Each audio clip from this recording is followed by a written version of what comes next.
wind whispered through the tall pine trees as dusk settled over the village. In the distance, smoke curled from wooden chimneys and the sky turned a deep shade of violet. Somewhere on the edge of that fading light sat a young boy named Rishi, alone on a rock overlooking the valley.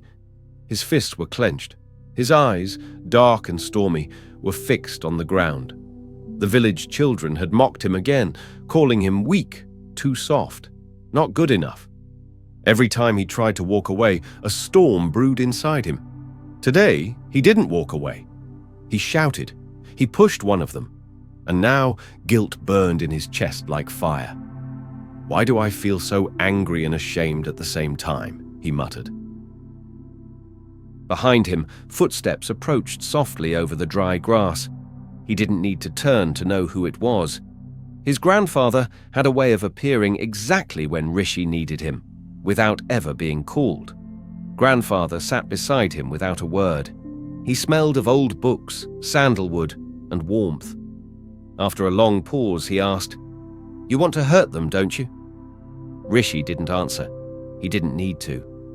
"And yet," Grandfather continued gently, "a part of you feels sad about what you did." Rishi looked at him, his voice small. "It's like, I have two minds. One wants to fight, the other wants to cry." Grandfather smiled. "That's because there are two wolves living inside each of us." Rishi blinked. "Wolves?" The old man nodded. "Yes. Let me tell you a story. A very old one passed down from my grandfather and his grandfather before him. Inside every person," he began, "there are two wolves. They live in our heart and battle for control every single day. One wolf is angry. He is made of rage, jealousy, greed, arrogance, resentment, and ego. He thrives when you feel insulted, when you hold grudges, when you want revenge." Rishi could see that wolf clearly. Fierce eyes, sharp teeth, a snarl that never softened. Grandfather continued. "The other wolf is kind.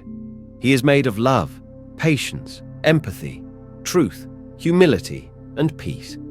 He speaks softly, waits his turn, and listens even when he disagrees." Rishi imagined that wolf too. Calm eyes, gentle fur, quiet strength. "They fight inside us, every day," Grandfather said, placing a hand on his heart. "One trying to protect your pride, the other trying to protect your soul." The boy swallowed. "Which one wins?" The old man smiled knowingly. "The one you feed." Rishi sat in silence as the words echoed in his mind. "The one you feed." "I didn't want to push him," he said quietly, "but it was like the angry wolf took over." "He didn't take over," Grandfather said softly. "You gave him food through your thoughts, your pride, your pain. You let your anger grow stronger than your peace." Rishi looked down. "But sometimes the angry wolf feels powerful, like he'll protect me."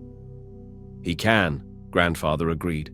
"In moments of real danger, anger can be useful.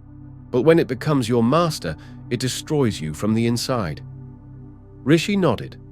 "So, how do I feed the good wolf?" "Every choice you make is a bowl of food," his grandfather explained. "Forgiving someone who hurt you? That feeds the good wolf. Helping a friend, even when you're tired? That feeds him too. But feeding him also means how you talk to yourself, Rishi. Every time you tell yourself, 'I'm worthless,' the angry wolf gets stronger." Rishi's eyes widened. "Even my thoughts?" Grandfather smiled. "Especially your thoughts." The stars had begun to appear above them, glowing gently in the sky. "You won't always get it right," Grandfather said, standing slowly.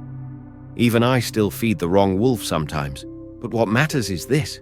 Each day gives you another chance, another choice, another bowl."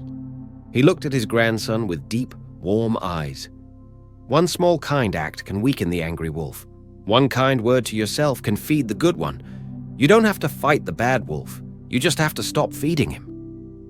Rishi stood, something lighter stirring inside his chest. As they began walking back to the village, the boy turned and asked, "Do you think the good wolf can become strong enough to win forever?" Grandfather chuckled.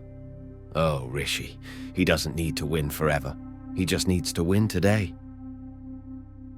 Rishi grew up, and the story of the two wolves stayed with him.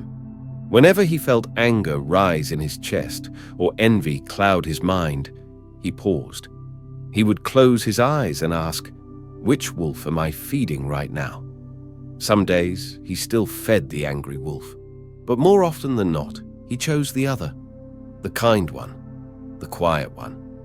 He grew into a man who was respected, not because he was the loudest, the richest, or the strongest, but because he recognized the eternal struggle of the two wolves. He mastered the storm within.